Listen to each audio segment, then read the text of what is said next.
할렐루야. 오늘도 말씀을 사모하는 우리 성도님들 위해 하나님의 은혜가 충만하기를 기도합니다. 오늘의 성경 통독은 이사야 35장에서 39장까지의 말씀입니다. 오늘은 이사야 35장의 말씀을 통하여 현 세상은 멸망하나 이후 아름다운 새 세상이 도래할 것입니다 라는 말씀으로 은혜를 나누겠습니다. 오늘의 본문 이사야 35장 1절 2절 말씀입니다. 광야와 메마른 땅이 기뻐하며 사막이 백합화같이 피어 즐거워하며 무성하게 피어 기쁜 노래로 즐거워하며 레바논의 영광과 갈멜과 샤론의 아름다움을 얻을 것이라. 그것들이 여호와의 영광 곧 우리 하나님의 아름다움을 보리라. 아멘.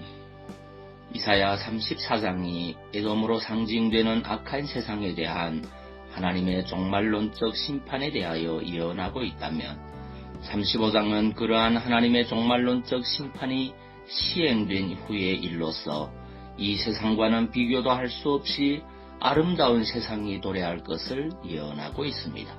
즉 심판 이후 새 세상의 도래와 그곳에서 환희와 복락을 누리는 선민의 삶의 모습은 오늘 우리가 바라보고 소망하고 지향하는 삶의 목적이 되는 것입니다. 이러한 본장의 내용은 성도가 소망할 바 궁극적으로 도달할 삶의 방향을 제시한다는 점에서 만세대 성도들 이사야 당시만 아니라 오늘 우리에게도 참으로 소중한 말씀이 아닐 수 없습니다. 여러분 물론 본래 이 세상은 하나님에 의해 참으로 아름답게 지음을 받은 걸작 중에 걸작이라 할 수 있습니다.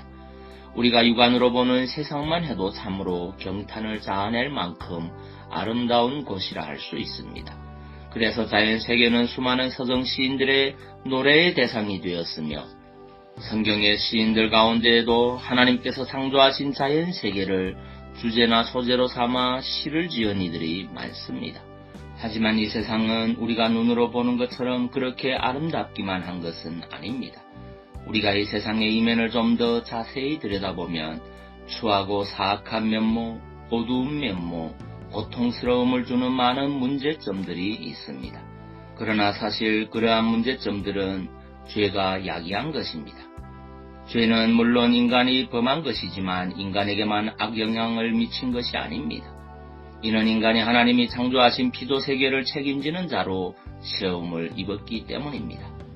따라서 인간의 죄는 인간이 살아가는 삶의 터전인 이 세상에도 악한 영향을 미쳐 많은 문제점들을 야기시켰습니다. 성경은 그러한 문제점들을 가시덤불과 엉겅퀴로 압축하여 표현하고 있습니다. 실로 인간의 죄는 하나님께서 아름답게 지으신 세계를 엉망으로 만들어 놓고 말았습니다. 풍요로운 열매를 내었던 땅은 인간이 땀 흘리며 수고하여 일구어야만 겨우 식물을 낼 정도로 황폐화되었고 자연계는 적자 생존, 양육 강식이라는 힘의 논리가 지배하게 되었습니다. 또 자연은 점점 부조화를 향해 치달아 홍수, 가뭄, 한파, 지진, 해일 등 악한 요소들이 나타나게 되었습니다. 더욱이 이 세상은 타락한 인간으로 인하여 갈수록 혼란과 무질서로 나아가고 있으며 인간이 진정한 평화와 안식을 누리며 살아갈 수 없는 곳으로 전락하고 말았습니다.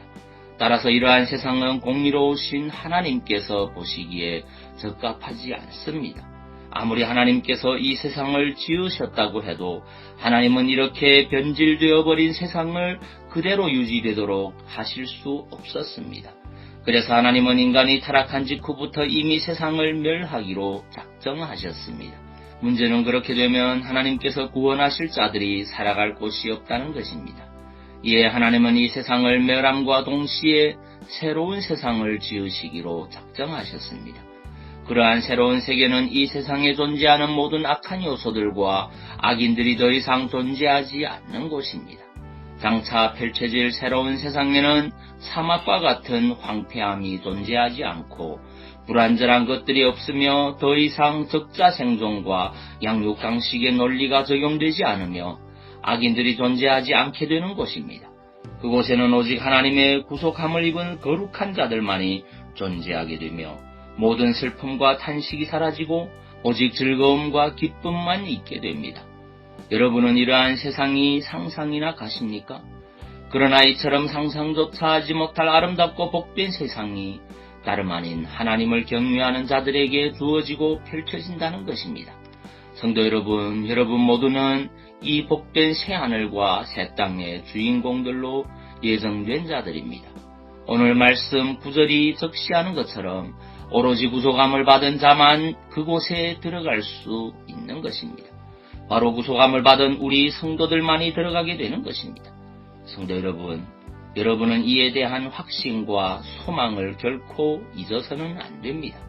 그 같은 소망은 여러분으로 하여금 이 험난한 세상 가운데서도 힘있게 살아갈 수 있게 할 것이며, 장차 들어갈 새로운 세상에서 참된 평화와 안식, 행복을 누리기에 합당한 자로 더욱 성결한 삶, 거룩한 삶을 살 수 있도록 이끌어 줄 것입니다.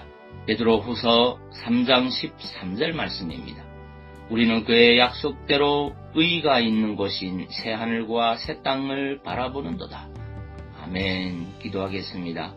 사랑의 주님, 현 세상은 멸망하나 이후 아름다운 새 세상이 도래할 것임을 확신합니다. 우리를 창세전에 선택하시고 새하늘과 새 땅의 유업을 허락해 주심을 감사드립니다.